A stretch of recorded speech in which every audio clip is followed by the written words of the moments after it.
This summer, the world's largest arena for sports and collectibles is back in New York City. Catch the return of Fanatics Fest from June 20th to 22nd, where you could share the floor with the biggest names in sports. That means appearances by over 500 iconic athletes and celebrities from your favorite teams, including current and former New York Knicks legends, plus live panels and podcasts, exclusive merch collabs, and trading card arena with 200 of the biggest dealers in the biz, and way, way more.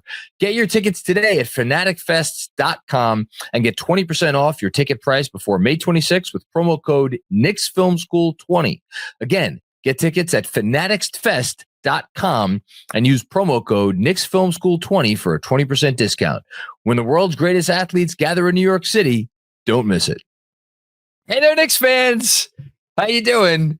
It's your boy, Jonathan Macri, with you for another episode of the Knicks Film School Podcast. Am I excited? Yes. Why am I excited? Well, I was in bed for 4 hours. I don't know how many of those 4 hours I slept.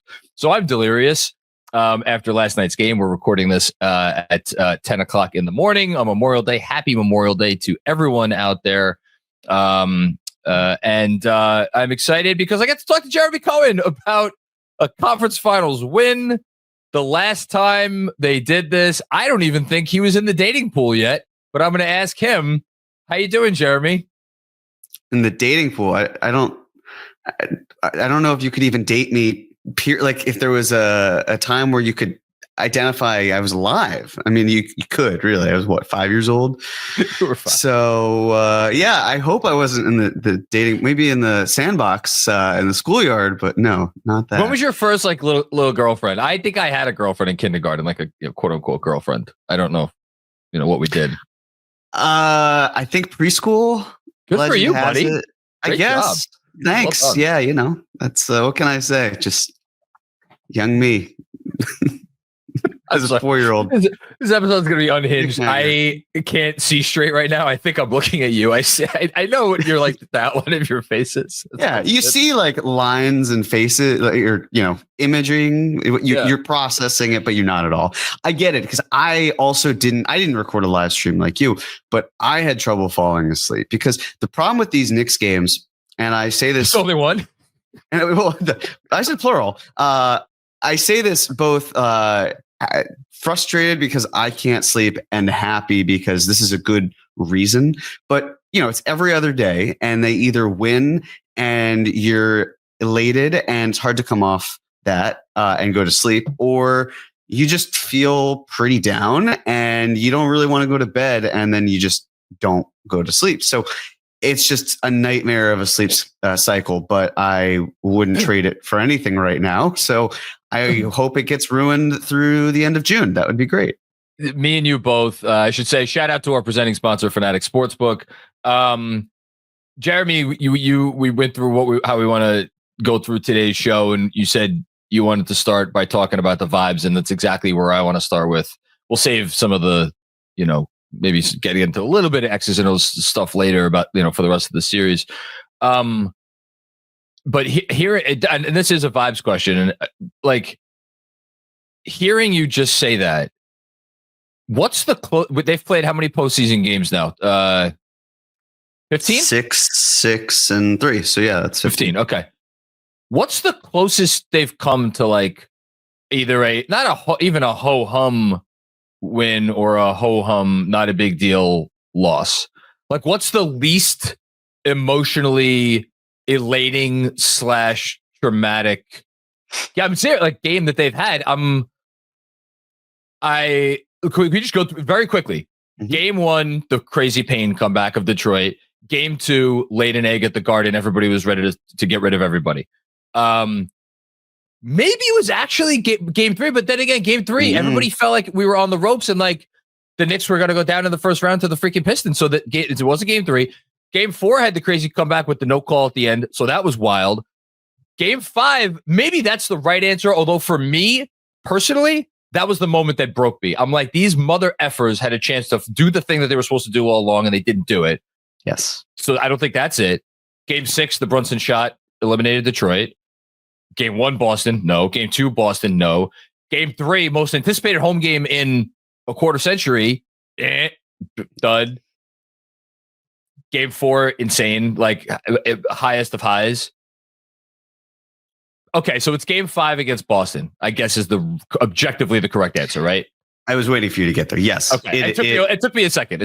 Well, you had to get all the way to that, but that shows that, the games, the 10 that came before it, and then Game 5 against Boston was not exactly a good game. It was a pretty crappy one, but it was the sort of one where, and I don't want to have revisionist history, but there was a crashing out feeling of this team's just not going to do it. Or if they do, it's great. But what if they don't? What if they blow a 3-1 lead because that's so much of it. Tatum. Right. So much of it is anxiety and fear of what could happen on the pessimistic side, the cynical side. And then Game 6, complete and utter chaos in the best way possible. And then you're at home, you clinch the series, and now we get into this series. Which Game 1 for me. So maybe this is the place to start talking about the vibes from last night, because going into last night, Game 1 for me was I'm not even going to compare anything to past seasons, because like really the only apt comparisons would be respectfully before you were able to like watch basketball and know what was going on as you were watching basketball. And even I was a teenager, so like what my memory from then is like, is what it is. For me, at least in this postseason, the lows of Game 1 were lower, or after Game 1 were lower than any high was high in this postseason. And then that led to Game 2, and Game 2 was just it's a very strange game, very strange feeling after the game. It was just very, very odd all around. Not good, obviously. And then we get last night, and I don't know that I want to say the vibes are all the way back, because they played for most of 3 quarters. Arguably, they're like the worst they've played in the series. If you want to, depending on how you want to grade it out, like they defended a little bit, but in any case, is it possible that last night kind of wiped away? Nothing will wipe away the Game 1 result, but like, did it reset the vibes to a certain extent? And that's what I woke up asking myself and thinking about. Well, let me take us back to the start of the series. Sure. So Game 1, the vibes for me are great. We're feeling electric, even though the Pacers are coming out 8 for 8 on the floor offensively. Insane. You're keeping pace with them. No pun intended. You're within arm's length, and then you accelerate to such a degree in that fourth quarter, and you're thinking, all right, this team is able to function well defensively. They can hold their own. They can turn missed opportunities by the Pacers into points on offense. That's great. It's not seeing Jalen Brunson, because a big fear was, what do you do with those non-Jalen Brunson minutes? And having a lineup that was more similar to what we saw when Brunson was injured was, okay, we're seeing the dividends. We're seeing the return on investment from that. I wish Jalen Brunson hadn't been injured in the regular season, but this gave them time to work through their kinks, and it's great. And then they're up 14. Of course, we know the rest of what happens in that game. We don't need to talk about it, but we don't. But here's the thing. You go from being on cloud 9, or at least close to it, because great, you got to get to 4. This is Game 1. You get the win here, take care of home court, and you feel good about it. And it's shock. It's just, I was in a fugue state. I felt like the best way I can put this. Well, no, I won't say that. No, I know. I won't, because I had a thought at the time, and I'm not going to do it. Okay. I respect it. I just felt like it was hard for someone to fully understand how a loss could be experienced like that, because it's just sports at the end of the day. And yet it felt so different. And it was the sort of thing where I was watching the game with a lady who I've been seeing for the last couple months. And I turned to her, and she'd only known the Knicks as a team that sort of knows how to win.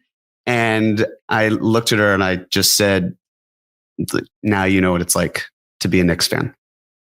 Like, this is what it's really, truly been like to experience. Now, she watches all of my podcasts, and I'm sure she is definitely not going to say anything about how there could have been a much more concise way to describe how I know her. So looking forward to that. But in the future, we looked at game 2, which then was, okay, you know, I don't know about you, but after game 1, I didn't feel like I had seen the series be lost. I really thought it was isolated to one game. It was a devastating gut punch, but I did not leave game 1 feeling like there goes the series. I know we are on slightly different wavelengths with that one. I'm nodding my head. Yes. Game 2. I had the opportunity to go to game 2. I almost went to game 1 because Sean unfortunately couldn't make the game and was very generous with the offer. And I thought, I'm not going to go to game 1 because I'm already going to game 2, but thank you very much. Really glad I made that decision. Game 2, I go to, and I had a great time. I truly, the playoff atmosphere, I love. Crowd was good. Experience. Crowd was fine. And I don't mean that as in like demeaning to the crowd. It was just like, I was hoping for more, but the way that the game went, the team didn't provide the crowd with ample opportunity to make the crowd be on their side. Like first half, they're winning. And then second half, as things slip away, it just never felt like the crowd had the opportunity to get back into the game. It's not that the crowd wasn't supportive. The crowd was supportive, but the runs that Indiana went on and how Tibbs was coaching and how the players were playing, it didn't present itself. And I left game 2 feeling disappointed, not upset, not frustrated, but disappointed because the crowd was quiet when we were walking down the stairs. Okay. There wasn't a whole lot of sadness. It just kind of felt like a numbing sadness to me. Or, I mean, that is a type of sadness, but it just felt numb. The emotions, it wasn't raw like I would imagine an elimination game, but it was just kind of okay, well, it's down 0-2 and you lost both games at home. And game 1 was more raw, I think, for me at least. I don't know if you share that sentiment. Okay.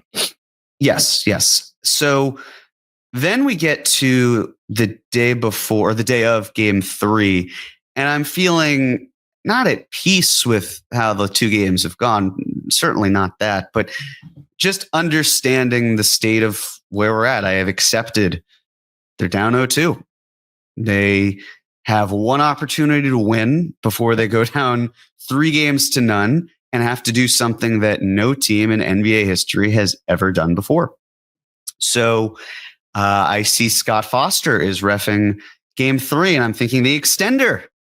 All right, there's a chance here, John. We can do this. This is possible. And then hold on, Jeremy. You just traveled.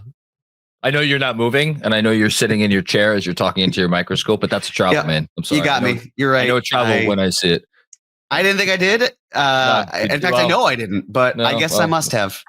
So maybe it's because the Earth is continuously spinning and we're always, as people, traveling. That's what Scott Foster was thinking of. That's science for you, Scott. But other than that, I'm feeling good. I'm feeling like the NBA doesn't want the Knicks to lose. They want them to keep winning, at least to make this a competitive series.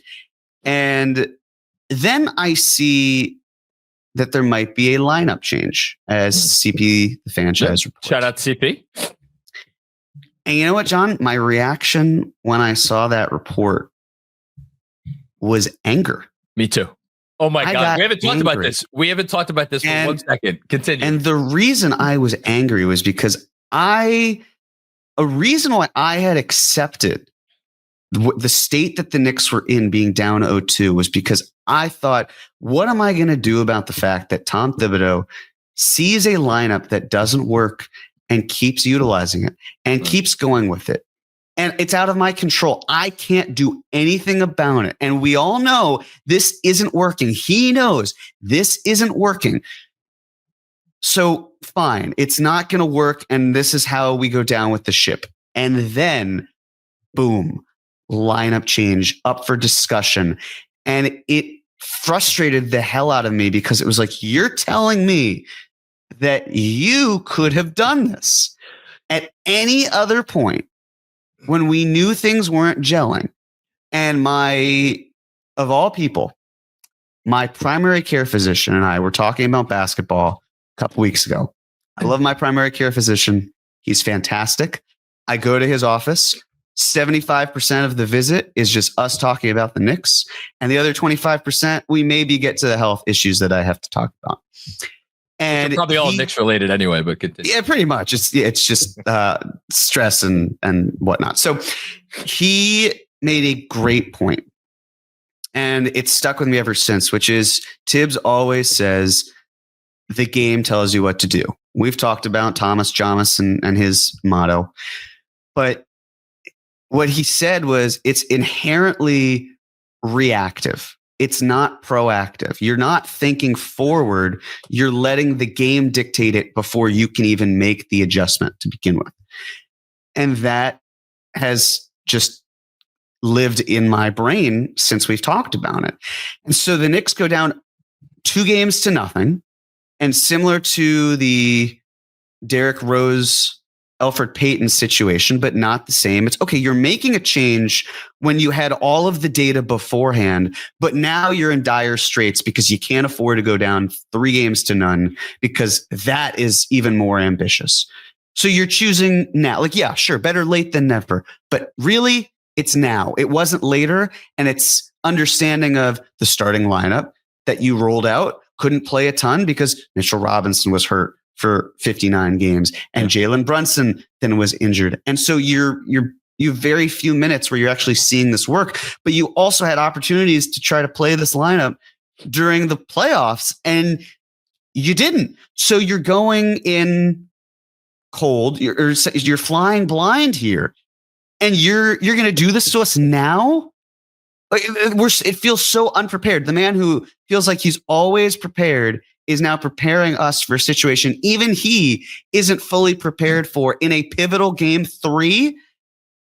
I was furious. And then they won, and it was like, okay, fine. So that's where you're at. Great. You did it. Shouldn't have let us get 1 because now we can get 2, and then it's a series. And here we are. So the range of emotions from before game 1 to after game 3, I think I've experienced every single one that's possible for humans. It's been a week, but here we are. Could be worse. Let me say a couple things. First, you started by saying, yes, it's just sports, but I feel like I am in a position to speak to the it's just sports of it all as opposed to the real life part of it and how sports devastation compares with things that go on. And I could tell you again, if a bunch of people reach out this week and like, it really puts things in perspective, man. When you give everything of yourself to a sports team and and we know there's 2 types of sports fandoms and I never experienced the latter one until recently because I was always all the way in or like not in at all. But like over the last probably 3-4 years, I've become what I consider to be a fair weather Steelers fan, which is that like if the game's on it's like a Sunday afternoon and I happen to be out at a bar or a restaurant, whatever, I'll be like, oh, cool, Steelers are on. Let me see how they're doing. If they're in if they're in the playoff hunt down the stretch, I might go out of my way to try to watch it. If there's a Sunday night game or something like stuff like that, I'll check the score on Sunday night. That's about as fair weather as you could get. That's That's not what we're talking about here. We're talking about what we do. And I think the vast majority of people watching this or listening to this are probably closer to in our shoes than, the fair weather. There, you cannot diminish that by saying it's just sports. It's not fair. It's not true. It's not accurate. It's none of those things. So I want to say that off the top. Number two, it's so funny that that came from your doctor, and I don't know if you got to this part of it, but like, what is a doctor's job? What is a doctor's job? Keep you healthy, right? Mm-hmm. Does a doctor keep you healthy by waiting until something is wrong with you, and then once something is wrong with you, then being like, oh, we should probably handle this? Or is a doctor supposed to be proactive and say, hey, you know what? This is maybe, I see something burbling here. Maybe we should handle this beforehand. Get ahead of the problem. Preventative care is definitely an important factor to being a preventative doctor. Care. Yeah. So I imagine your primary care physician in having those conversations with you has a very unique perspective. And then this will lead me to the third thing, which is the anger. And it just reminds me, as I always do, is think of a relationship analogy. It's like when you're with somebody and there's like something that is like a non-negotiable or seemingly a non-negotiable with this person. It's like, every Sunday we got to go to my parents' house for Sunday dinner. And it's like, oh, hon, it's like game 7 of the NBA finals and, my team hasn't been there. No, sorry. And my parents, how they are about TVs, no TVs on during Sunday dinner. And then like one day out of the blue, like you're talking, and you're this is not my wife, to be very clear, but like you're talking to the person and they're like, all right, what time are we leaving for dinner? And then all of a sudden they're like, yeah, you know what? Kind of feel like having a lazy Sunday today. Let's just hang out here. Just like, it's like, what the fuck happened to all of the stringent rules and the bullshit, And you get, and anger, I think, is the appropriate reaction. Now, I do feel compelled as the president of although I don't know that I've been doing my presidential duties very well with how I've been pretty critical of Tibbs in the offseason, but as president of the Tom Thibodeau fan club, it is at least worth noting that the starting lineup in actually was more than 2 of the last 3 games before this series, because I think they were pretty good in another game of the Boston series before game 4. Like they had been playing better. They had been playing better together coming into the series, as a group. 4 months of evidence be damned. And then game 1, obviously they were bad. And in particular down the stretch, they were very bad. But if game 1 goes the way game 1 should have gone, is it a different conversation? Now, of course, game 1 did not go as game 1 should have gone. And part of that was because the starting lineup was on the floor at the end of the game. So like, even that isn't really a leg to stand on, but we got the lineup changed last night and here we are. You said you've been critical of Tibbs in the offseason, but we're still in the playoffs. And did I say offseason? I meant postseason. Freudian slip. Yeah, I didn't hear no bell, to quote Randy Marsh. So, but the other thing that annoyed me as well was Tibbs' comments on the outcomes of games 1 and 2. Because I didn't even hear them. What were they? Well, he simplified in one of the questions that was asked, and in terms of how close the margins have been. And he said, game 1, something about how you talk about a lucky bounce doesn't go in and it goes the other way. Game 2, there was still an opportunity with a 1 possession game. And I was like, yeah, you're right. But also it completely ignores the context of how the teams got to those points in the first place. And that was another thing that was infuriating about it, where it's like, you're just oversimplifying a situation where you're you're putting players in positions that maybe they're not performing well, but the players themselves also need to do a better job of performing too. It's not just on the coaching, but you're not maximizing these players. I mean, game 3, it wasn't even Tibbs running plays necessarily through Cat. It was just Cat being like, I'm going to take this because I have to take this on. And I'm not going to be playing like a 7-foot tall Gary Trent Jr. Like that was what he had to go through his mind. Yeah. And the fact that the Knicks are basically needing to find avenues to split up their 2 best players is fascinating, but is necessary. And that's not a Tibbs issue, to be very clear. It's not.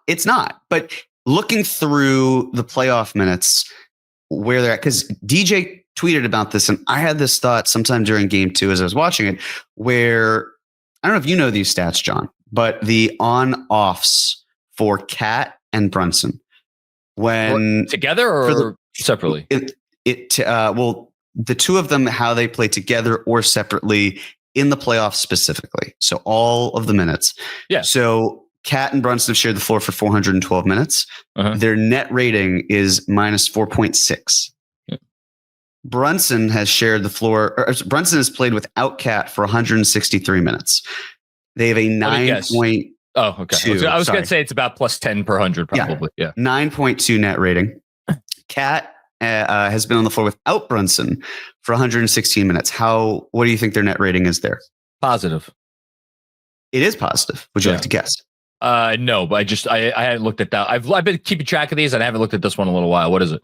Okay, it's 9.1. It's actually 0.03 less than the Brunson on Cat off minutes, and both of them off the floor only 39 minutes and minus 12.9. But it goes to show that are we needing to consistently split these players up and forget about what that means down the line right now? If that's the winning formula, then we got to keep sticking with it. You got to find ways to keep supporting a defensive front, because Mitch, the change in the starting lineup, to me, it didn't do much for Mitch because I thought he didn't play very well.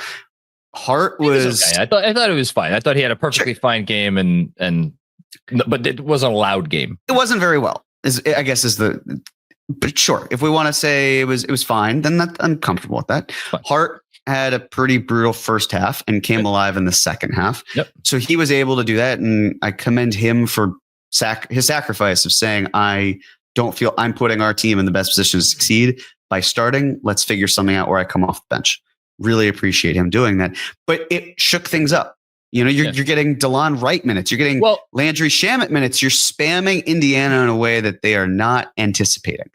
And that was good. It's hard to adjust when I'm sure Indiana came prepared, but not quite as prepared for how Tibbs was operating. No Cameron Payne minutes there as well. Mm-hmm. Brunson in foul trouble. Your defense tightens up a bit more there too. Benji pointed out that the Pacers have shot fewer and fewer threes per game because of how the Knicks are adjusting defensively. You're trending in the right direction. So it feels like, all right, if the trade-off from game 1 is game 3 and game 2 is a loss and you're better on the road, you're 6-1 in the playoffs on the road, then you have the opportunity to at least do what needs to be done to make this a 2-2 series, and then it's a best of 3. And that's the best we can ask of the Knicks to do right now. Yeah. And right now.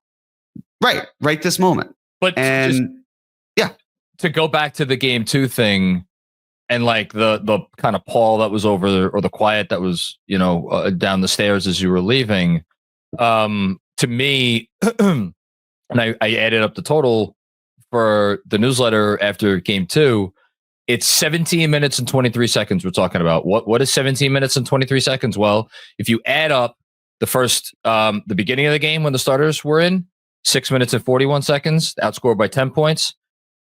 Beginning of the third quarter when the starters were in for 7 minutes and 42 seconds, outscored by 5 points. And then the other big one, and I think this is really the thing that had to kill the vibes in that building, 3 minutes to open the fourth quarter before there was a substitution made, when clearly things were not working, and why were they clearly not working? Well, they were outscored by 9 points in those 3 minutes. That's a total of 24 points in a game they lost by 5. So, like, again, you talk about anger. You talk about why wait till now? You get it. And it took him, getting to this point to push these buttons. And look, it worked well enough, to your point that you just made. It worked well enough. Did it work perfectly? Does it make perfect sense? Logistically, X's and O's wise, do you have the roster right now and the depth right now? And this we've been talking about since September, to really split up Karl-Anthony Towns and Jalen Brunson as much as they maybe need to be split up for defensive reasons in this series. Not really, especially when a name that we have not yet said on this podcast. I'll ask you, Jeremy. I kind of gave it away, but of all the players on the four teams that are currently in the conference finals, do you want to wager a guess as to which player on those 4 teams is last in the playoffs in total plus minus at a minus 52? Well, the implication is that it's a Knick. Yes. And that they would be in the starting lineup. Yes. And on paper, probably your third best player, or supposed to be your third best player, given what you gave up for him. Oh, it was Mikal. Yeah, I was going to say, because of just the inefficiency that has existed in this series has been tough. So minus 52, the next worst player again on any of the teams remaining in the in the conference finals. Ben Mathurin is at I think he's a minus 38, and then third worst, by the way, OG Anunoby, and I think he's at minus 35. So like you are now do even over a sample size of 15 games. That's still relatively small. Does that plus minus tell you everything you need to know? No, it doesn't. But it's not a great sign. Meanwhile, you have now. You want to one last question. Do you want to guess who is now the Knicks leader in plus minus through the playoffs? And I'm just give you a hint that it might not be who you think. Is it Deuce McBride? It is Deuce McBride. Okay, so it is who I think. Okay, so I would think the more obvious answer is Robinson, but it is Deuce McBride. And talk about something that really came out of nowhere. It's not like we had any statistics over the course of the regular season to indicate that good things happen when Deuce McBride is on the floor. Now, to go back to your point about the lineup change, and does the lineup change make perfect sense? Does it make some sense? Just getting a different look. Is Deuce McBride the leader in plus minus, and was he a part of all of these great lineups throughout the regular season? Because Deuce McBride is the second coming of Emmanuel Quickley. I say somewhat facetiously. He's an awesome player. Deuce McBride rocks. We love Deuce McBride. Or is it more as much of that as it is just a different something? Injecting a different something into the group. And you could say the same thing kind of about Mitchell Robinson, although Mitchell Robinson has obviously stood out in what he brings to the table individually. Deuce does too, but he saved their season last night. My point is, it is just, to me, and this is the perfect encapsulation of last night, it is wild that we are here. We're in this series, right? We're in this series, one more game, and it's, hey, we got home court back, the whole thing. And yet it has taken this team up until this point and I can't even say to figure out these issues, because it's not even like they figured out these issues. It's they're like working around stuff and reaching and grabbing and trying to hang on to something here. But they're here, and I just don't even know what else to say about them at this point. I really don't. I was reflecting on the season because I had at no point during the series given up hope that the season was over. Now, through 2.5 games, did I think we're about a half away from it not going the Knicks' way for it to potentially being curtains? Yeah, but we'll get there when we get there. when you're in the sports business, you're selling wins or you're selling hope. And it's great to recognize the Knicks are in the Eastern Conference Finals. I don't want to take away from that one bit. But as a fan, we all have different ways of coping. And my way of coping from losing those 2 games was, you know what?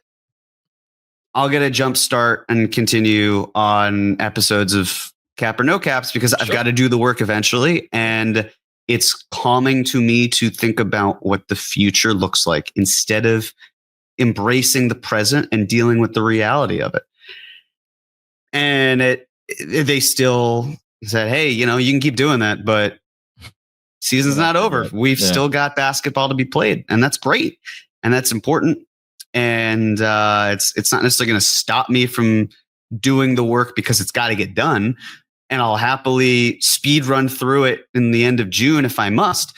But that was kind of the how do we cope? How do we get around this? And then they won. They won the game. And I can't, as I was reflecting on it, because there was a thought in my mind yesterday, which was while watching the game, if they're down 3-0, and mind you, this was at halftime, they're down 3-0. How do I talk about this team? Because I was the same thing. I was worried because I thought this is a team that still has a pulse. They're alive. The season is not over. So I can't go on a podcast and eulogize a team that's still alive. And the good news, John, this would have been the good news. We don't have to do that. That's the great part. I'm happy we don't. I'm just saying this would have been a eulogy. Yeah. It would have been.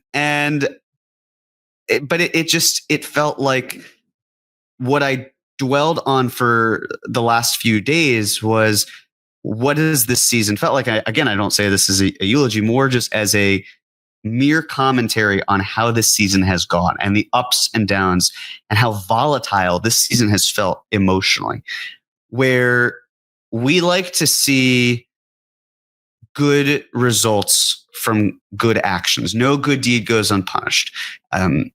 Good process should equal good results, but it doesn't always happen. And we spent the first 10 games or so not knowing what the process is as the team settles in. It's a new starting rotation. They're starting lineup. They're getting into it. And then they settle into it. They rattle off 9 wins in a row, even though the opponents aren't necessarily the best. Yeah. And you're seeing good process, great results. And then from January to March, you're seeing bad process and very mixed results. Then Brunson goes out and you're seeing good results, but you're still missing your best player. But the process is still, it's not great because it's not how it should be. You're playing more team ball, but it doesn't feel as organic because your main guy isn't there. And then you get to the last few games of the regular season, Brunson's playing. They matter, but they sort of don't. They're really much more for let's stay healthy. Let's get everyone who needs to qualify the 65 game threshold to get to 65, i.e. Jalen Brunson. And then you get to the playoffs, and the playoffs have still felt like the bad process, but suddenly you have good results. And maybe if we questioned the process, the results would be better. And it's consistently been that way. And then game 3 is just like, what's the process? We're doing what now? How is this? Well, is this going to work? And it may not have been beautiful, but you got the good result to it. And I guess what I'm getting at is we still haven't gotten to a point where it feels like good process, great results, or great results, or great process, great results. We did for games 4 and 6. I was about to say Celtics. So you felt like, okay, we're on a different track now. Maybe they're righting the ship, and games 1, 2, and 3 are just all over the place. Or games 1 and 2 felt like classic Knicks. So it still feels like, will the real New York Knicks please stand up? But we're not there yet. And the hope is we can revert back to, in some way, the games 4 and 6 from that Boston series, apply them for the rest of this series and potentially onward if the Knicks are fortunate enough to get there. But that's going into today. It's a less morose feeling because they're not down 3-0. So you feel like you got a shot here. Don't lose it. We talked last week about how forget about everything else. Like, yes, it's great they're in the Eastern Conference Finals, but you never know when you can get back here. And then they played like they could just get back here another point. And they just need one more to feel like, at least for the fans. And maybe they just need to be down 20 and be spotted 20 points. Maybe they need to have their backs against the wall with one hand behind their back and then be like, all right, let's remove that second hand. Maybe all it takes is layup lines to get things going. Maybe that's the trick. I don't know. But they just need that one more at least for the fans to say, hey, best of 3. Benji tweeted this last night. Can Mikal Bridges maybe what do his layup lines look like before the game? That's what I want to know. A couple things. You just really, I think, hit on, for me, why game 1 was as devastating as it was. It wasn't just how it ended. It was the fact that and I'm going to disagree with you in this sense. You grouped games 4 and 6 against Boston together, and then you put these 3 games in a separate category. For me, and I know the Pacers were getting everything they wanted defensively out of the gate, or offensively, out of the gate in game 1. But for me, up until whatever you want to say, 5 minutes left, 4 minutes left, 3 minutes left, something along those lines, game 1 was very much won with game 4 and game 6 against Boston. Half-court offense was great. Yes. Yeah, the half-court offense was great, and I thought after that initial stretch, they were doing enough defensively. They were hanging on to the rope defensively well enough, and then they saved their best defensive performance for the key stretch of the fourth quarter, or what we thought was the key stretch of the fourth quarter when they went on that 14-0 run and their defense was lights out. So it was like, oh my God, this really is this team. They really are peaking after 90 whatever games. And then the game ended and it's like, oh, we were duped once again. That's why it was so, that's fair. So hurtful. And then, so that's number one. Number two, just moving forward, how could we keep this thing going? Here's why I'm encouraged. They won this game 3, on a night when Jalen Brunson, I say without hesitation, could not have been worse. When Mikal Bridges, maybe not, could not have been worse. It was, if there was like one step and like if there's like 20 steps from could not have been worse to whatever at the top of those steps is could not have been better. He's like one step above could not have been worse. He was not good. On offense, at least. Maybe defensively, he was a little better, especially that in the fourth quarter, he was good. And then Karl-Anthony Towns gave you 3 quarters in which it sounds like you certainly were. I know I was in my head, even if I wasn't on my laptop doing it, was having all of us being like, what can we get for this guy? Let's say we can't. No, I mean, let's just call a spade a spade. Like, no, where's the? I'm laughing because I'm like, yeah, yep. Where's the trade? I'd be lying if I said I didn't have that thought. No, like what's the trade? Where do we go from here? And and yet they found the way to win. And did the Pacers assist them with that, with some poor 3-point shooting and some questionable defensive coverage of Towns in the fourth quarter? Absolutely. But like the Pacers I didn't feel like I was watching a choke job on par with the choke job that the Knicks did at the end of game 1. I felt like this was more the Knicks. And look, Aaron Nesmith, the guy gets all the credit in the world for to the end of time for making all those shots. But still, it felt different to me. And so now we're here, and it's like, all right, well, it looks like they figured some stuff out defensively. It feels like, as you said, they've accepted the fact that Jalen Brunson and Karl-Anthony Towns just can't be on the floor together for a very long time. It feels like they figured something out with the rotations and who should play and who shouldn't play. Brunson is going to be better. I sincerely hope Mikal Bridges is better. And then as has so many of our conversations this season, it comes back to Cat. Can Cat bottle this up? Can he figure out, like, and again, we'll see what the Pacers do in terms of if their coverage of him will change. I don't, we'll see. But my favorite thing from last night's post game was when the topic came up of, like, getting Towns going versus Towns just like getting after it. You know what? You're a third-team All-NBA player. A third-team All-NBA player. I don't care what position you play. I don't care how you're being guarded. I don't care who else is on the floor with you. That means you have the talent to go get it. And last night, Karl-Anthony Towns went and got it. So can we see that again? And what does that look like? And can you replicate the defense, the defensive effort, the defensive, engagement, locked in, the whole thing? That's where I'm at. And I tell you, a lot more excited for game 4 than I was for game 3. And that's where I'm at. I wonder why. Yeah. You're absolutely right about how the Knicks played in game 1 offensively. I liked the fact that how they learned, or at least how Brunson learned, where the pass that he made to OG, and that was kind of, for me, the nail in the coffin as I was watching it, where I was like, okay, they're going to lose the game. Yeah. It's going to be like that.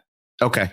That was the moment where it really sunk in. We could talk about the challenge or any other calls that happened but it was that moment where I was like, they could blow this one. Okay, cool. But in that first game, cleaning the glass as the Pacers half court as the 84th percentile and the Knicks as the 87th percentile.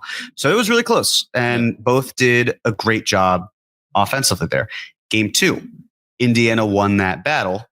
80th percentile, Knicks 61st percentile. Game 3, the Knicks dominated in comparison to Indiana. They were in the 68th percentile. Indiana was in the 18th percentile. Indiana, for half court offense, could not play in the half court to save their life, where they markedly destroyed the Knicks. I mean, absolutely obliterated the Knicks. And it felt like this, while watching it, was in transition, where the Knicks couldn't get anything going in transition. And the Pacers, when I say anything, the Knicks were in the 0th percentile for transition game 3. I'm looking at it. You can't get negative, John. That's the worst it can be, percentile wise. And the Pacers were in the 92nd percentile. How they did exactly what we talked about in our primer of pushing the pace off of live rebounds. They were the 90th percentile for that game, and it showed. And when they went up 20, a huge reason was because of their ability to get out in transition.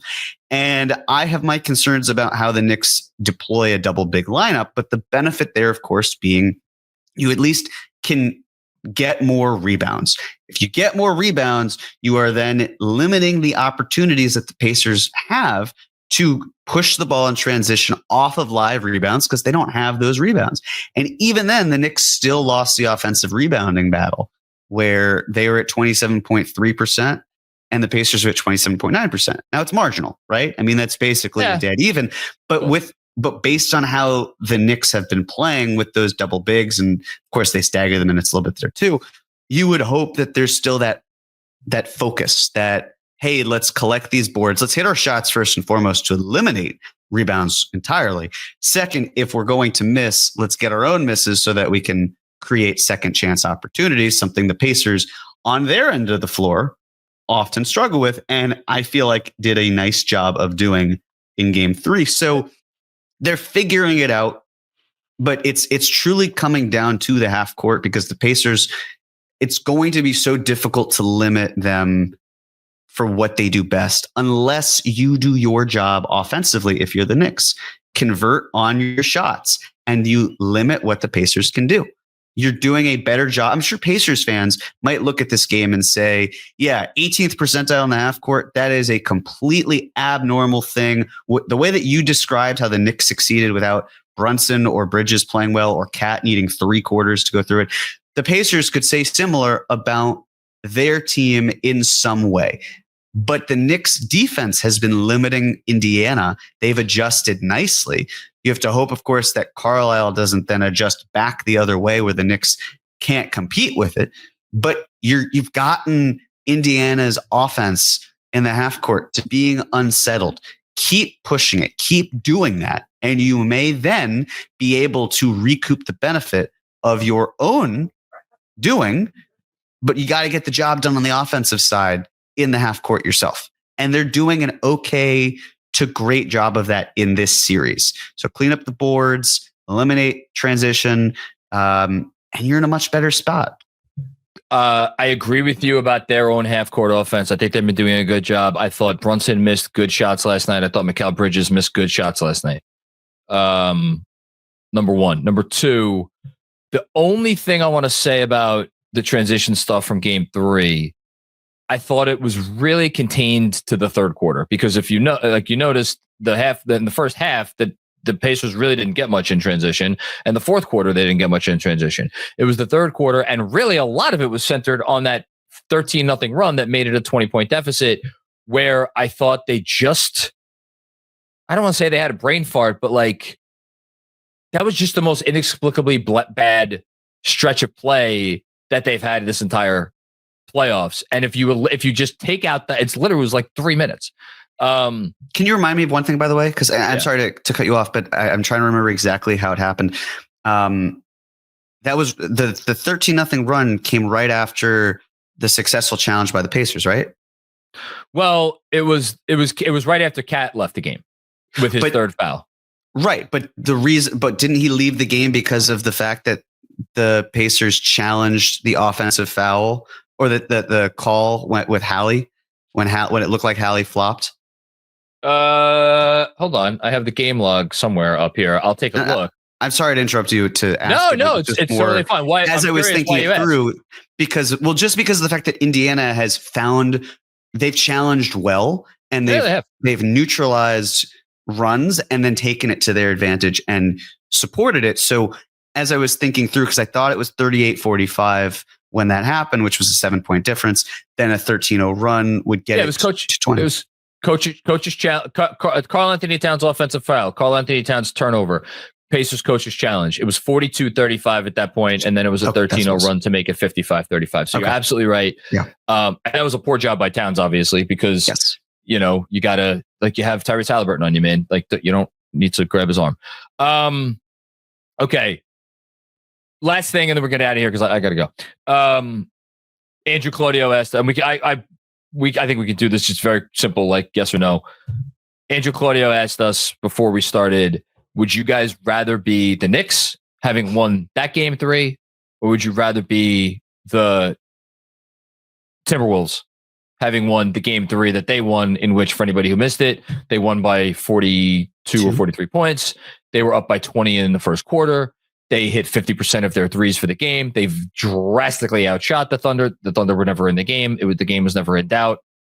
Everybody played well for Minnesota. Nobody played well for Oklahoma City. Our answers might look silly one way or the other, because by the time this episode posts, the game 4 will have been played. So we're going to find out which maybe was better.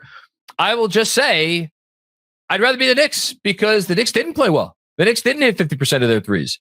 The Knicks played a team that was feeling very confident and was playing well and like had their number, and they still found a way to win the game. And if we were sitting here being like, yeah, but the Knicks still haven't figured out X, Y, Z. And as we just talked about for the majority of this episode, I don't feel like that. I don't feel like the Knicks are sitting here as a team that hasn't figured out X, Y, Z. I think whatever issues that they are still facing and that seem to be standing in their way, I still think are mostly self-inflicted wounds. So my 2 cents, I'd rather be the Knicks. A little biased here, but I'd rather be the Knicks. And the main reason is, if I'm Minnesota, I don't want to feel like I have to be at home in order to compete. And for the Knicks, now I didn't say win, mind you, because the Knicks didn't win the first 2 games and they were at home. But in order to compete where it feels close, because the wheels really fell off for Minnesota in game 1, and game 2 is just ugly. And then game 3, completely a 180 for them. So the ability for the Knicks to say, hey, it doesn't matter where we play, we're going to make this a close game.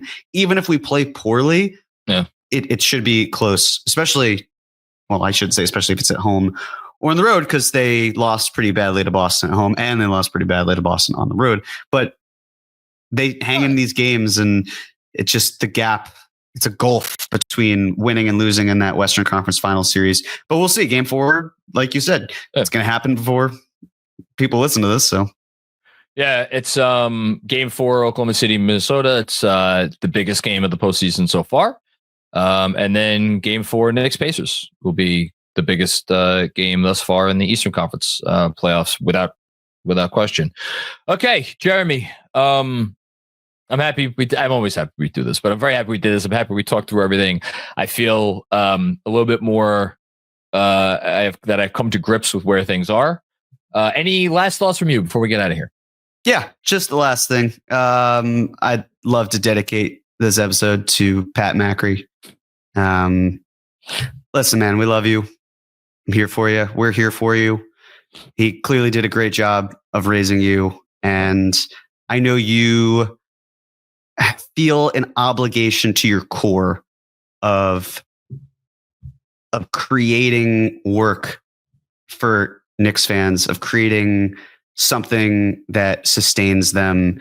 And that just goes to show how great of a job he did in building a human that is that passionate and that dedicated to what he does and how he does it. And I love you, buddy. May his memory be a blessing. Love you too. Thank you for that. It's appreciated. And shout out to Pat Macri, my dad. Glad I got that one for you last night. And let's see if we can keep it going in Game 4. Thank you, Jeremy. Thank you, Andrew Claudio, who I think may have gotten to sleep now, although I'm not actually sure about that. It's 11 in the morning for anybody wondering. And hope everybody had a great Memorial Day. Have a great week. Let's keep it going. Thanks, everybody, for checking out another episode of the pod. And as you know, of course, we will not be letting up anytime soon. So come back for more fun and games. We'll be back before you know it. Peace out.